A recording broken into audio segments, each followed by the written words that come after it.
Yo everyone, what is up? Welcome back to Top Tier Arcade. My name is Steve, and we're back in the apartment. In this video, we're going to be taking a look at the Frogger Arcade. It's going to be part 3, which is the game review. I'm back. I know I missed you guys last week. I'm sorry for that. I was on the beach in Cuba with my wife. I definitely got an amazing tan. Well rested. Happy to be back. But damn, do I miss that island, man. I love it. But let's get back to it. So, in this video, we're going to be checking out the Frogger again. We're going to look at the history of it and, some information you may or may not know. So let's get right to it. This is Frogger. So, Frogger came out in 1981 for Naomi, published by Sega or Sega and Gremlin Industries. The person that made the game, the developer, Akira Hachimoto, the history behind this apparently is that he was at a stoplight and he saw a frog trying to get across the street.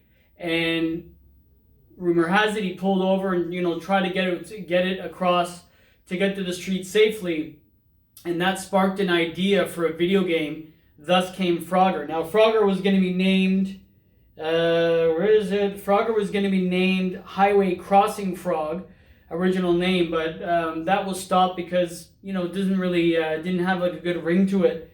The music of it's interesting. I never knew this when I was doing the research. The music will play in a second when we start a game, and I show you some rules about the game and how to play it. The music opening is the Dog Policeman. It's I'm gonna leave the description in the below, the link to the song. I didn't want to get a YouTube strike, but it actually plays the song. Other songs in here is Yankee Doodle and Camtown Races. So a lot of cool history to the game. They've taken from different variation of songs, very open to the female demographic, even before Miss Pac.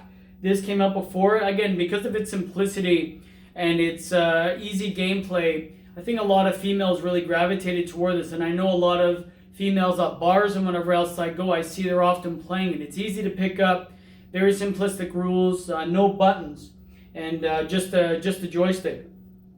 So there's some information there. What else do I have? This game, going to that theme of bars. Anytime I visit a bar and do a Top Tier Arcade on tour, I do talk to the owners sometimes, and even players off camera, and even sometimes on camera, and ask them, how they like the arcade and what games they gravitate to. And often it's the more simpler games, especially for the female demographic. Not saying that they're not good game players, but I guess because, they're not new to gaming, but again, they really like the more simplistic games, like my wife as well. That Frogger and the bars love Frogger. One, because again, the demographic is very vast. Two, it's easy to pick up, hard to master, kind of like chess, where you kind of understand the rules, but once you get into the game, it's one of those games that you always want a one more game. I want to play one more, I think, and get the frog across or get a better score. And it's a really, really interesting game that way. And it also is very popular for bars, and really hard to get a good one is because Frogger, if you could see here, it's a game with no buttons other than the player 1 and 2. It only has a joystick. So you only play one player. So if I was holding a beer or eating or on my phone, you can play with one hand. So that's a huge advantage to at the bar with Frogger. Again, has all the elements. It's a smaller cabinet. It's easy to understand. It's a very noticeable game, and a game that you can play with one hand. And that again, it's very attractable to a lot of different demographics. Now, this game's also when it comes to Golden Age arcade games, this is usually at the top of everybody's list. I know it's on the top of mine. Now, I'm more of a 90s game guy, I have to admit. If you look at a lot of my collection, it's in the 90s, because I was born in 80. So when I was 10, I was, in 1990, Street Fighter came out in 91, and then Mortal Kombat in 92, and then, Killer Instinct, and all those games that have really, really are engraved in my head. That's my era, but there are a few. Miss Pac I have, which was my first stand-up cab, and this is now one of them. So again, I have to thank Sasha. He was a great helping maintain one of my grails and one that I love for my hobby. But again, a lot of people love this game. Golden Age, it's on the top of usually every collector's list. Easy to play again. What else did I have? Yeah, pop culture, big time. How many ports did it have? Atari, ColecoVision, the small handheld, watches, board games, conversions, PS2, PS1, PS3, different variations of, updated graphics, similar. It's a game that is definitely a known game. I even asked my dad about it.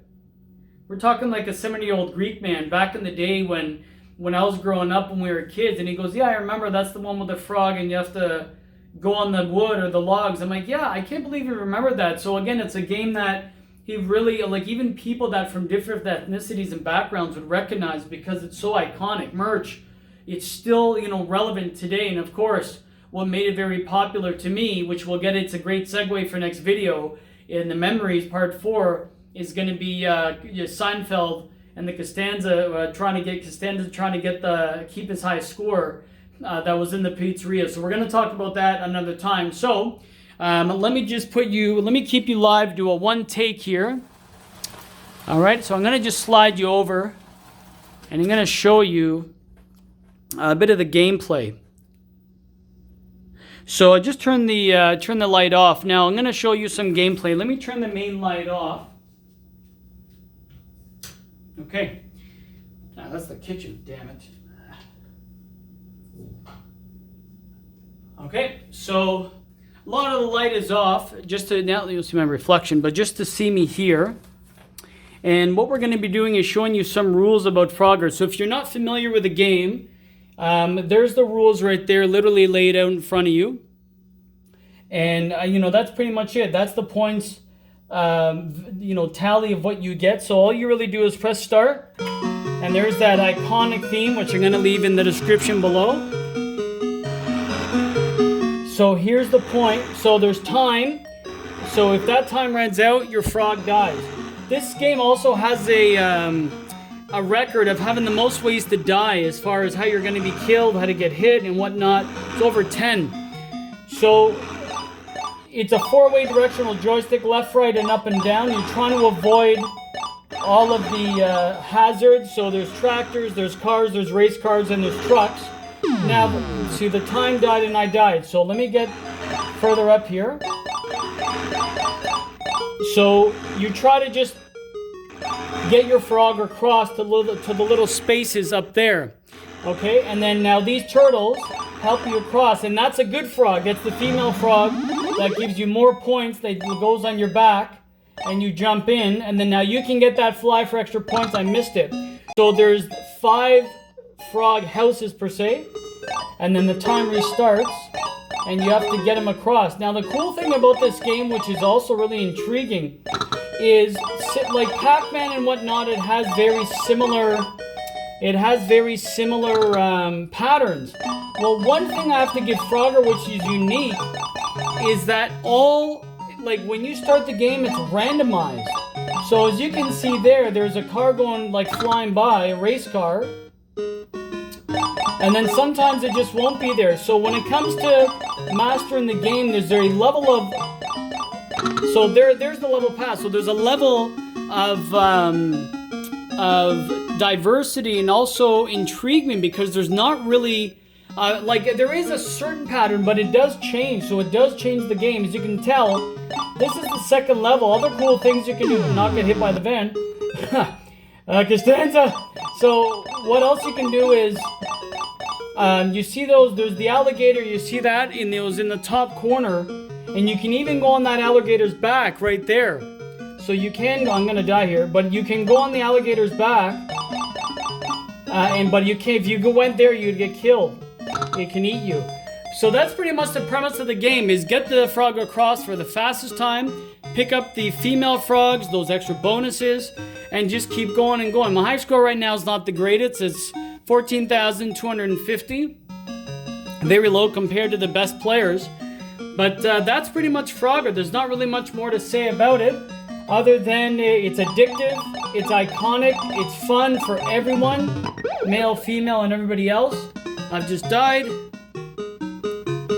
And that's pretty much that. So let me just put you back. I'll keep you in the dark. Don't worry about the lights. How does that look? Nope. Let me just angle you here. I'm going to just do a one take to make it easy. I don't want to make my videos long again.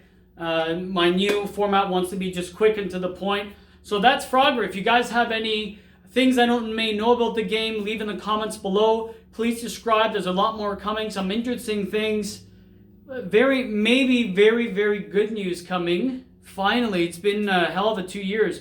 But we'll talk about that another time. But please subscribe if you haven't. Give it a thumb up. Give me a like. Let me know if you have any feedback for me. Like always, whether it be constructive or positive, more than happy. Either way, it's been a pleasure, and thanks again for checking out Top Tier. Next video is going to be another game and review, which should be fun. Part 4 is coming later on in the next few weeks, which is going to be my memories. And yes, I bought a few cigars from Cuba. I'm going to be having a smoke. We're going to reflect back on Frogger and my memories of it growing up. And also later on, Part 5, which is my gameplay. Thanks for checking out Top Tier. Peace.